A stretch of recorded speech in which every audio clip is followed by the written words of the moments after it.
24/7 Sports ranks Mark Gronowski as the 48th best quarterback in college football this year. We'll tell you why they're dead wrong.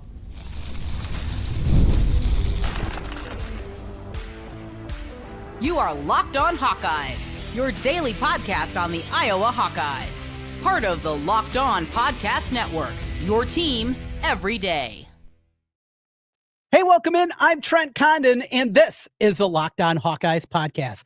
Thanks for making Locked On Hawkeyes your first listen every day. I've been covering the Hawkeyes for over 20 years on the radio here in the great state of Iowa, including currently on the Iowa Sports Radio Network. You can hear me each weekday talking the world of sports and plenty of Hawkeyes on the Iowa Sports Radio Network. We have stations in the Quad Cities, Sioux City, Iowa City, Cedar Rapids, and our flagship 106.3 KXNO. You can hear me each weekday from noon to 2. Today's episode of the Locked On Hawkeyes podcast is brought to you by Monarch Money. Take control of your finances with Monarch Money. Use code LOCKEDONCollege at monarchmoney.com for 50% off your first year. We got basketball talk for you. Ben McCullum, boy, he was looking the part as he was going up against Cooper DeJean yesterday in practice. We'll be joined by Scott Dochterman of The Athletic. His thoughts on the 25 different stories that shaped college football over the last 25 years. His article a week ago. Plus, we'll talk about the decommitment of Cash Herrera and what that means for Iowa football. But speaking of the quarterback position, we begin today with Mark Gronowski. So I mentioned yesterday on the show, and shout out to you everydayers with us each and every day that heard what we talked about yesterday. Just in passing, I mentioned a list that came out from 24/7 Sports, and a list that lists the top 50 quarterbacks for 2025. Now, as you'd anticipate, there's plenty of names that you would know on this list. At the number one spot, it's Cade Klubnik of Clemson after taking them to the playoffs a year ago. Garrett Nussmeier is number 2. Arch Manning at number 3. Drew Aller of Penn State, he's number 6 on this list. And as I was scrolling through and getting deeper and deeper, I said, where is Mark Gronowski? Well, you got to go all the way to number 48 on this list before you're going to find, check that, 49 on the list before you find Mark Gronowski's name. The question from 24/7 Sports, could this be the quarterback who finally fixes the Iowa offense? Over his career at South Dakota State, Gronowski threw for 10,309 yards, 93 touchdowns, and ran for another 1,767 yards and 37 scores on the ground. I will start right here. If Mark Gronowski is the 49th best quarterback in college football this year, Iowa's not going to have the big year that they very well could. Mark Gronowski has to be better than that. Mark Gronowski, I believe, needs to be a top 30 type quarterback for Iowa to get to the heights, to have that special kind of season that I have a feeling that they can do. So I want to go a couple of different ways with this and looking at this spot. First of all, I get it. Mark Gronowski has never done it at this level. Not just at the Big Ten level, but has never done it at the FBS level. Doing it at the FCS level, there's certainly a step up. Now, there's been plenty of guys that have been able to do it. That the transition moving up from the FCS ranks, the old 1AA to where it is today, they've been able to make a seamless transition. There is the other side of it, though, and guys that just have not been able to do it. Why I believe Mark Gronowski will, first of all, is what he has done. This is not a quarterback that was just a system guy. This is not just a guy that went in there. This is a guy that did it at the highest level. He delivered South Dakota State their first FCS championship. He was the guy that did it. He was the guy that won the Walter Payton Award, the Heisman Trophy of the FCS level. He was the guy that was the facilitator, not a system guy, took the program to the next tier, to a next level. And we're looking at Iowa football in the quarterback spot. He's the kind of guy that I believe is going to do that. There are the other components to go along with it. And after the disappointment the last 2 years of Cade McNamara, after the disappointment of Spencer Petras, never able to find it out and really seemingly regressing throughout the 3 years of his career. And we have to go all the way back to Nate Stanley, the last guy that actually exhausted his eligibility at the quarterback position at the University of Iowa. That's how far back we have to go back to even find a guy that feels competent. At the baseline, at the lowest level, a healthy Mark Gronowski is going to be competent. He's going to be able to make the throws. He's going to be able to make the makeables. And that's something for the last 5 years just hasn't been there at the quarterback position for Iowa. You couple it with an offensive coordinator that gets it, an offensive coordinator that has brought in the Shanahan system, that has brought back terminology that works at a program like Iowa, and brings a passing tree, brings just an overall understanding, a coordination of offense that hasn't been there. It became so stagnant, so frustrating, and instead of trying to do things differently, it was more digging that hole. We're going to do it. It's going to pop. We're going to do it. Guys just have to execute. The easy excuse of execution is not there with Tim Lester. It's being better. Iron sharpening iron. Bringing in quarterbacks that are going to compete. Back to Mark Gronowski, and mention the numbers at the top and what he was able to do, and bringing national championships in back-to-back years at South Dakota State. Another thing, you look at the numbers. And yes, the passing numbers are great. Sophomore year, 65% completion percentage, nearly 3,000 yards, 26 touchdowns against 5 interceptions. His junior year was the high water mark. Another national championship, completed 68% of his passes, over 3,000 yards, 29 touchdowns against 5 interceptions. But also the physicality, the ability to run, the ability to lower his shoulder, and hopefully a healthy shoulder, and get the job done. And looking at highlights and looking at getting the quarterback sneak back in there, right? Iowa hasn't been able to quarterback sneak that 4th and 1 that has become automatic under Nate Stanley. Getting that back in there. The tough guy attitude, the leadership skills that are real. Not saying the right thing, not trying to be that kind of guy, but actually going out there and being the kind of leader that Iowa football has. I think he has the intangibles, and as long as he is healthy, he is going to be able to make the plays. That still remains the biggest question. For me, it's not the transition up from the Missouri Valley Football Conference to the Big Ten. I think he'll be able to make that. It is, will he be healthy enough to see the best of Mark Gronowski? And that's a question we just don't know the answer to. Now, he was throwing the football a little bit at the end of practice, end of spring practice. He's back on the right path. Sounds like this summer, as they're going through individual workouts, he's being able to do all those different things. I believe Mark Gronowski is going to be a lot higher on that list. So another list that had him 12th in the Big Ten this season. I think you're going to see heights we haven't seen in a long time at that spot. Get excited about Mark Gronowski. I am. I hope you're jumping aboard along with me. Thanks for making Locked On Hawkeyes your first listen every day. As we continue here on the program, we're going to talk with Scott Dochterman. Got some college football topics and kind of a history lesson, a look back. He wrote an article last week talking about the 25 stories that shaped college football over the last quarter century as we sit here in 2025, and some Iowa-specific topics, including Connor Stallions. Yeah, there's an Iowa angle to that story, and an Iowa angle that I think some Hawkeye fans maybe have missed. We'll talk about that with him. Plus, Cash Herrera, the decommitment from the Iowa program, what that means at the quarterback spot. We'll get into all of that. Scott Dochterman from The Athletic joins us next on the Locked On Hawkeyes podcast. Ever check your bank account and wonder, where'd all my money go? Between dining out, online shopping, and entertainment, it's easy to lose track. That's where Monarch Money comes in. It's your personal CFO, giving you full visibility and control over your finances. Monarch Money isn't just a budgeting app. It's a complete financial command center. You can track all your accounts, investments, and spending all in one place, so you can stop just managing your money and start building wealth. Instead of juggling multiple apps, you can use the Monarch to check your finances, track your spending, and even plan long-term goals. We've been using it with our family. It has helped us out. We got a trip coming up, all thanks to finding exactly where our money was and where it was going with Monarch Money. Managing money with a partner can be smoother than ever. You can track your shared and personal accounts, set goals. Maybe you could take that trip and stay on the same page without the stress. Take control of your finances with Monarch Money. Use the code LOCKEDONCollege at monarchmoney.com for 50% off your first year. That's monarchmoney.com with the code LOCKEDONCollege for 50% off your first year. monarchmoney.com.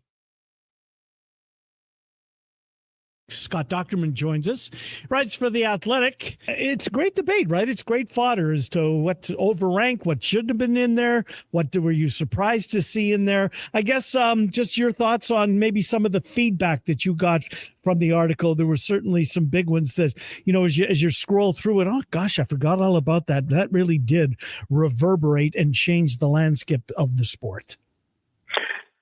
I guess it's an interesting exercise because, games are one thing. You can kind of go back and go on the schedules and remember who won the national title and what game was great, or same thing with coaches or teams and what have you. But when you start to look at things and developments that, have changed over the last 25 years, you really have to take a lot of things into consideration. And among them is, just how much weight do you give a scandal? How much weight do you give things such as, fun things, like the video game versus how much, does pay to play and transfer portal matter in the big picture. So it was an interesting exercise. It took me a long time to go through it, try to figure out what mattered and what didn't, and ultimately kind of compiled that list. One of the more recent ones that is interesting, and I wonder when we look back and we get to 2050 and we put the 50 together on this list, where Connor Stallions is going to sit. It impacted Iowa. I mean, you go back to two of those games, the Big Ten championship game and the regular season matchup where, boy, Michigan had a great time getting the quarterback pretty easily throughout that one. How will we remember Connor Stallions? Because it is so close when we're talking about a 25-year period. When we look maybe with a little deeper understanding and look back of that Connor Stallions situation. There's a lot to that Connor Stallions situation. Sure, I mean, the upset nature of Big Ten opponents really, I've talked to some of them, I've written about it, and I mean, it lingers. I mean, they are not happy about what happened and how it transpired because, I mean, there were situations where they had, they knew what was coming. And, he was standing next to a coordinator and they would point to the sky if it was going to be a pass or point to the ground if it was going to be a run. And when you're on third down and you're going against that defense with Aiden Hutchinson and David Ajabo and some of the other players, if they know what's coming, that is going to impact that play significantly and make your, difficulty so much heightened. And so that, they knew it, and he did a really, interesting job of figuring out the signals and everything. And I would say with Iowa that in Indianapolis, the outcome wouldn't have mattered. I think the score might have mattered. But, in Kinnick Stadium, that might have been a different, I don't know, that might have had a shot at a different outcome. And Connor Stallions was given the game ball after that game in the pink locker room. So that was, 27-14. And Iowa wins a lot of those games against good teams, top 5 teams at Kinnick. And it had that same kind of aura, but they were a play ahead of Iowa every single snap. So that one might have been closer. I'll just say that. Number 9 was the one that stuck with me. I remember 2000, I think it was 2010, the whole, the merger that we're on the cusp of. It's Oklahoma and it's Texas, and they're going to the Pac-12. And oh, wait a sec. I remember leaving work on that Friday thinking the Big 12 was absolutely dead. There was no saving it. We know what happened. It was saved for a little while with Oklahoma and Texas. It's still fine. It still lingers to this day. But then further down the list, it does more than linger, by the way. It's still very much in operation. But the one that's just still to this day, it's just, when you read it, it's just shocking that the Pac-12 is gone. I mean, that's number 3 on your list. The Pac-12 of all of the power conferences, Doc. And I don't know, maybe it was just the Rose Bowl tie-in. It just seemed like that there's no way that this conference is not going to be around once we get to 2024. That's not going to happen. No way, no how. Right, because I was in Kansas City the day it all kind of blew up when Orange Bloods reported about the Pac-16, and it looked like the Pac-12 was going to take at least the heavy hitters away from the Big 12, and they took Colorado and ultimately Utah from Mountain West, but that seemed like it was more likely to rip apart the Big 12 than it was with the Pac-12, and I guess what you could kind of say, ruined it. I mean, poor leadership. I mean, you got to start there. I mean, they had 2 horrible commissioners probably the two worst. Kliavkoff at the end and Larry Scott. I mean, having ivory towers in San Francisco offices and then still couldn't get any distribution for their Pac-12 network. And that's what caused some discontent. And then once the opportunities were there for the Big Ten to grab USC, UCLA, and they did, then that changed everything. And then even at the end, your Mark was just very aggressive with the Pac-12 or remaining 10 teams, I guess. And whereas the Pac-12 could have consolidated, they could have said, well, all right, well, we're going to replace them with San Diego State and Boise State or something to that effect.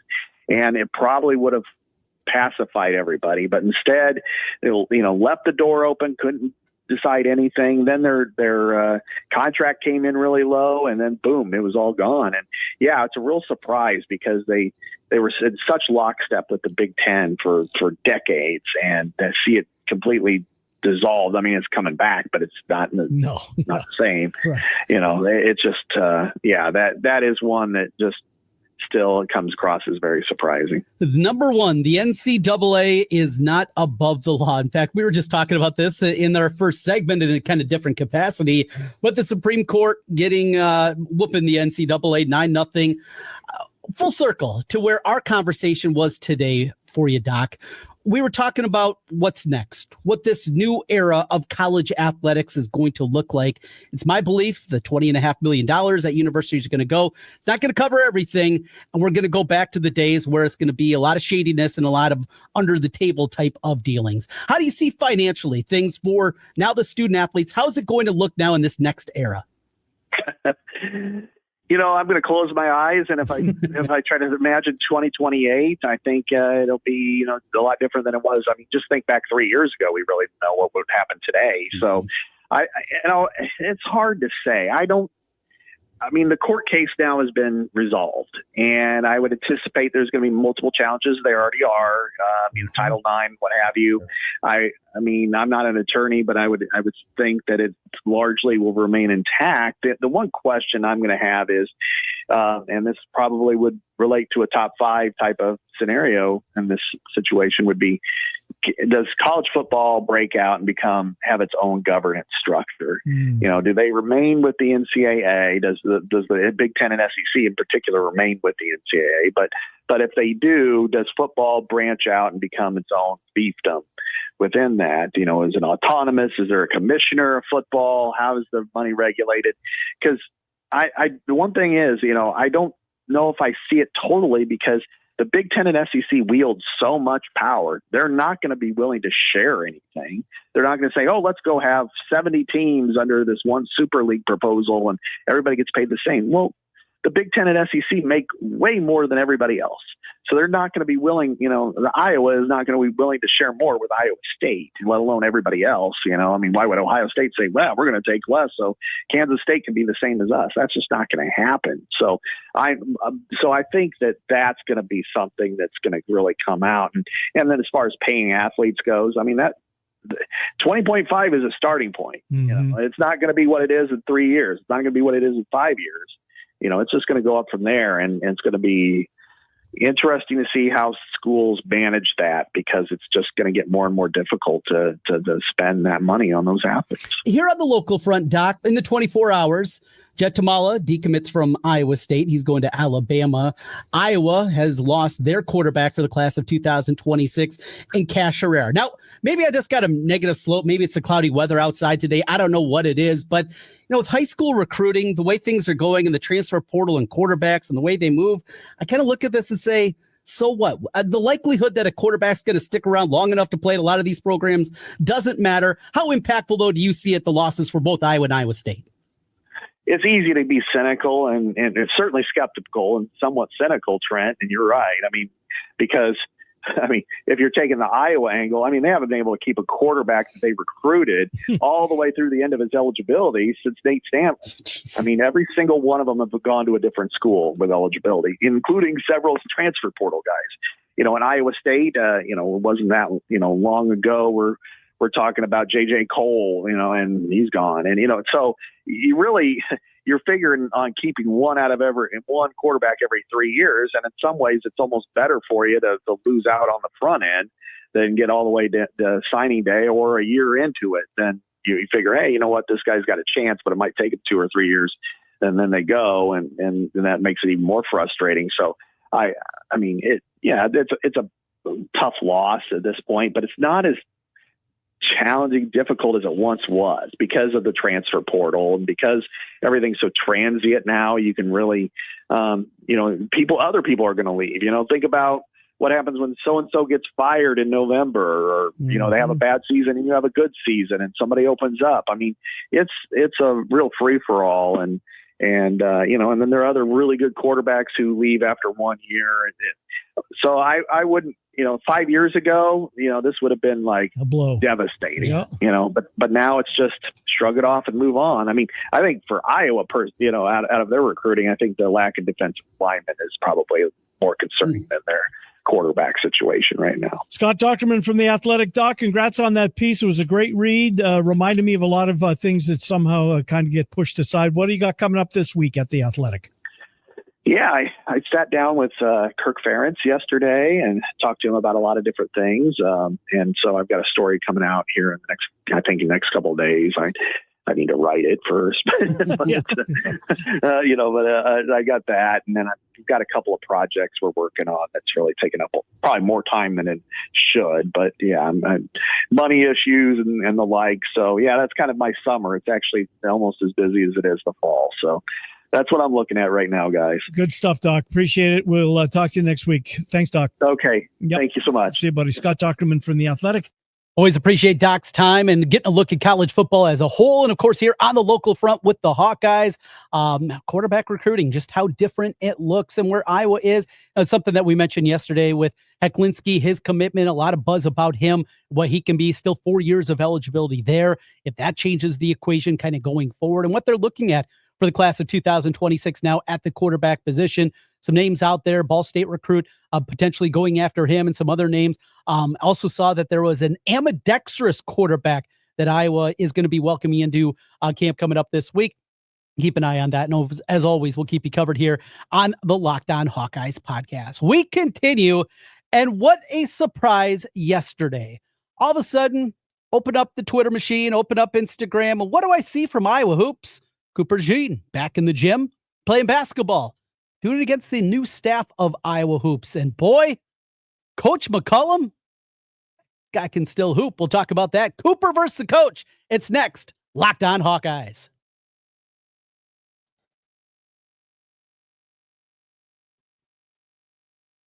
Trent Condon back with you one final time on the Locked On Hawkeyes podcast. As always, thanks for making Locked On Hawkeyes your first listen every day, and for making Locked On Hawkeyes your first listen.